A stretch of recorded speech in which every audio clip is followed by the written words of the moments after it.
Each year, the Holt School faculty directors select an outstanding graduating senior to address the graduates. Selection of this outstanding graduate is based on superior academic achievement, leadership, and service to the Holt School and to the community. The 2016 outstanding graduating senior is Kendra Davies.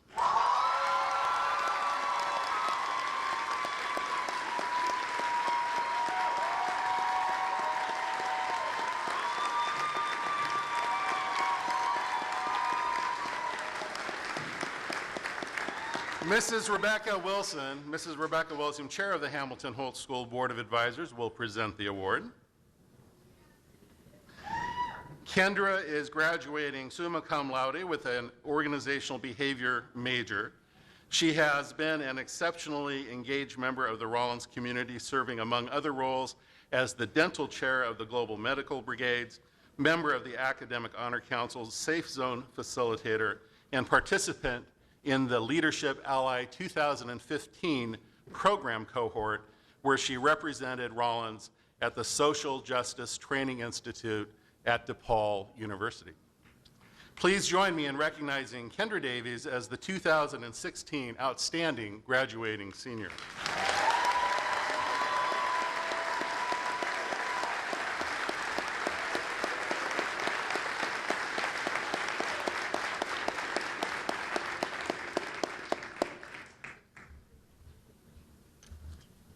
Yes, please. Hello.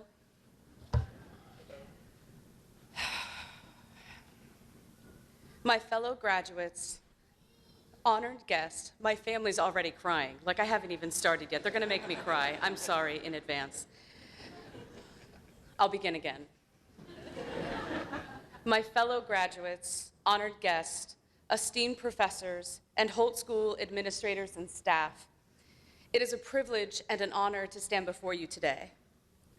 I do not believe that my story is entirely unique. Over the years, I've gotten to know many of you, and I know I am not alone in this room, and that my story represents some of you or someone you love. And it is our stories that are seldom shared from these platforms, because statistically, we never make it here. Like some of you, it is really my past that makes this day so extraordinary. I can't even look over there. Like some of you, it's really my past that makes this day so extraordinary. 16 years ago, I was a high school dropout. I struggled with addiction. I was a selfish and sick person who thought very little of the world, the community, and even less about myself. When I registered at Valencia nearly 8 years ago, I had never finished anything.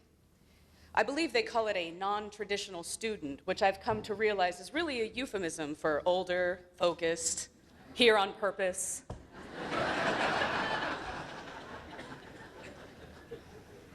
It has actually been anything but a straight line or an easy path for me. During my college career, I have been a mother, a full-time employee, a part-time employee, a laid-off employee, an unemployee. I've also been a wife and an ex-wife. That's a good thing, you can clap. And most recently, a fiance.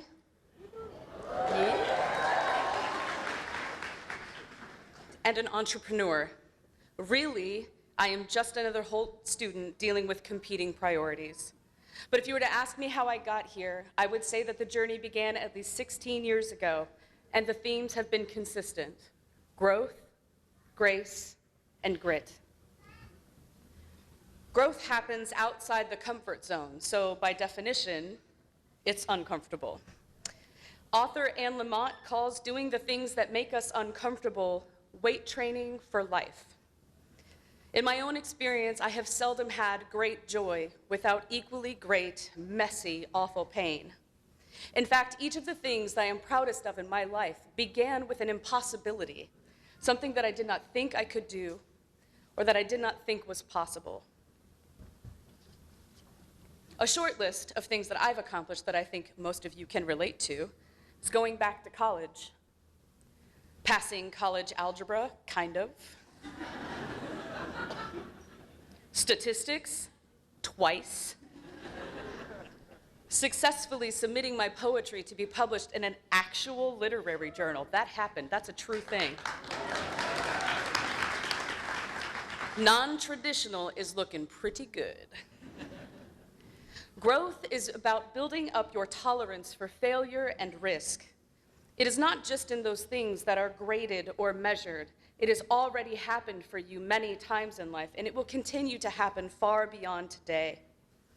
It happened every time the odds were stacked against you, when even the people who love you shared your doubt.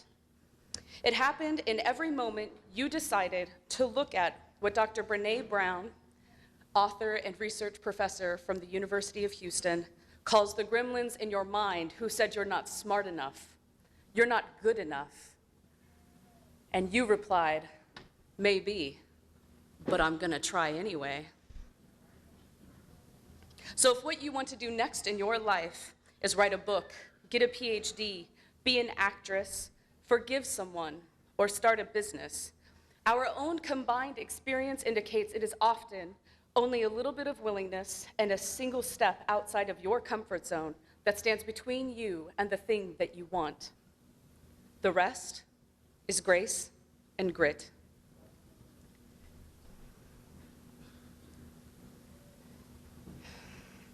My mother and I had a pretty rough relationship for the first half of my life.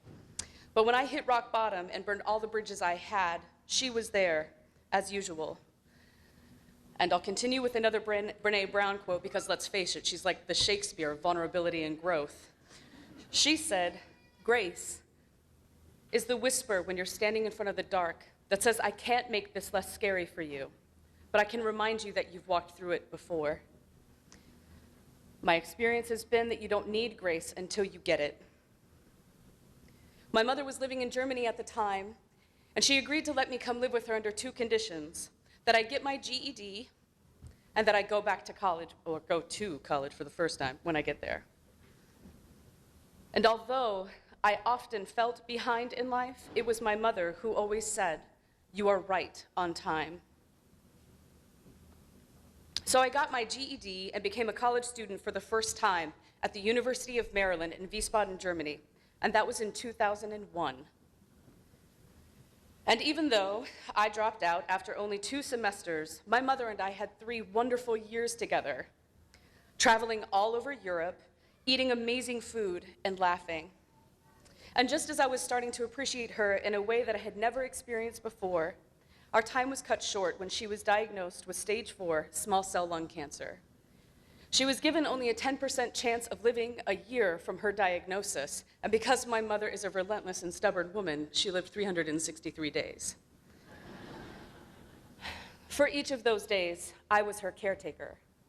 The experience of being a caretaker and of seeing the power of unconditional love that my mother radiated transformed how I saw the world. Her love was so freely given, not just to me, but to everyone who came to see her in those last few weeks. Perhaps her whole life, she was only trying to tell me there was a better way to live, but it was really in those last few years and in her dying that she showed me true grace.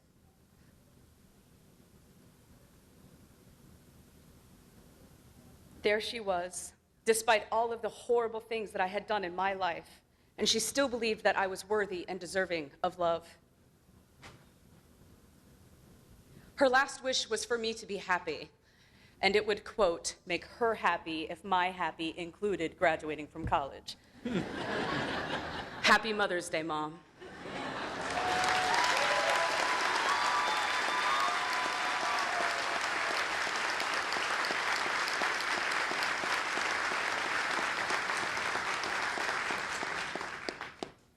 But grace is not reserved only for huge life moments. It is also in the unearned kindnesses between strangers. Hi, love. And the seemingly undeserved second chances that we get in this life. It is the donors of the Holt Scholarship Fund, without whom Rollins wouldn't even be a possibility for many of us. They could put their money anywhere, and they choose to invest in us. As I look around and see our friends and family fill this space, thank you for your grace. Going back to school is a decision that affects everyone around us. It is possible to do this without support, but it is so much easier with it. If you all are anything like my family, you made it possible for your graduate to actually get to class. You watched the kids. You covered for us when we missed dance recitals and baseball games. You found a way to pay our car payment when we got laid off. You gave us a place to live so we wouldn't have to drop out and make ends meet again. You worked harder so we could focus on our education. And far beyond that, when we wanted to quit, it was nothing short of your grace that reminded us that we are braver, stronger, and much smarter than we know. You all have carried us to this finish line, sometimes kicking and screaming. Without you, we would not be here. So to my people, you know who you are.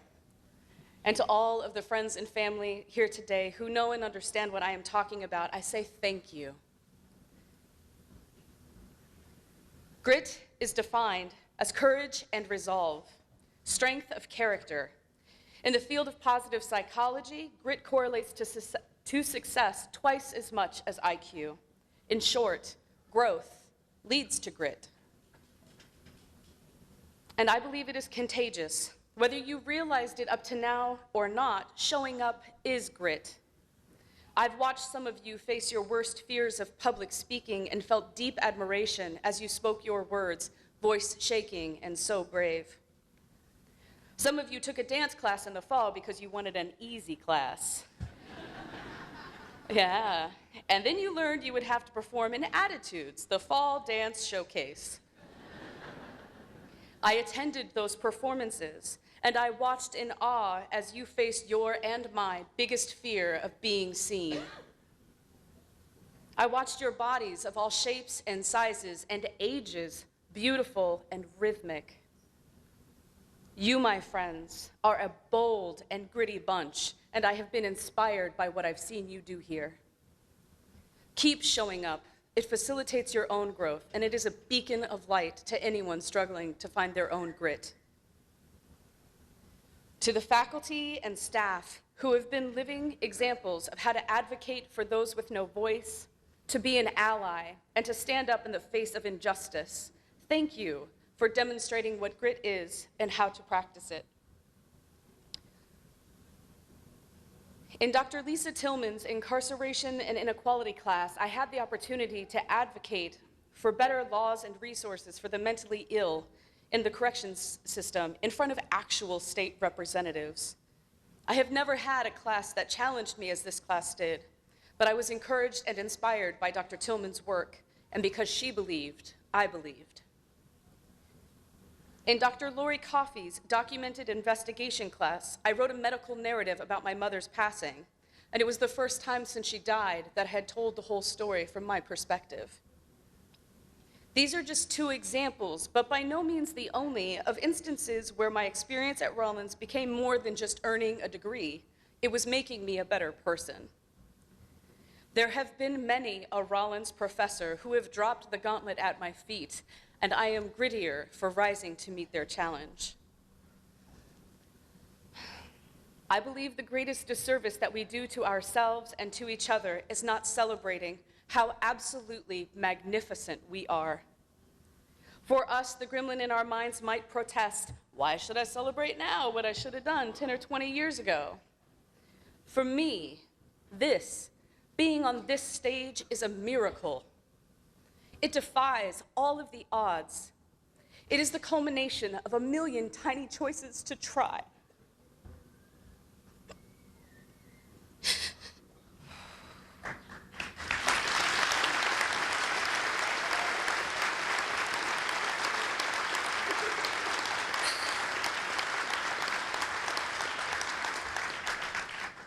It is the culmination of a million tiny choices to try, despite the voices in my head and in reality who said I wasn't smart enough and that it couldn't happen. But I want to implore you, because your lives are also made up of a million tiny choices to try. share your stories. Because you are wonderful. And someone else desperately needs to hear that what you've accomplished is possible.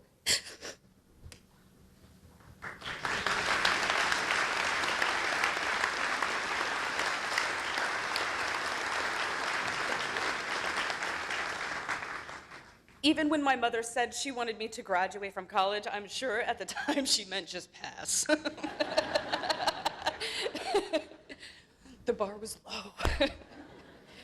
Being your 2016 outstanding graduating senior, graduating summa cum laude, thank you, from one of the most beautiful and highly regarded colleges in the nation is undoubtedly blowing her mind. So if you are trying to downplay this huge event into something that is not a big deal, or if you have a family who is not celebrating you today, and I know what that's like too, please know that today we are all celebrating you. Thank you. It's not over yet.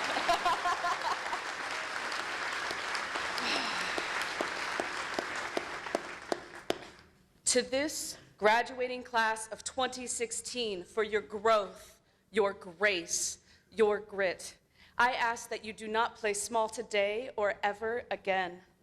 Whether it is taking you a couple of extra years or if you're on the extended decade plan like me, I want to assure you, in the words of my mother, you are right on time. Thank you.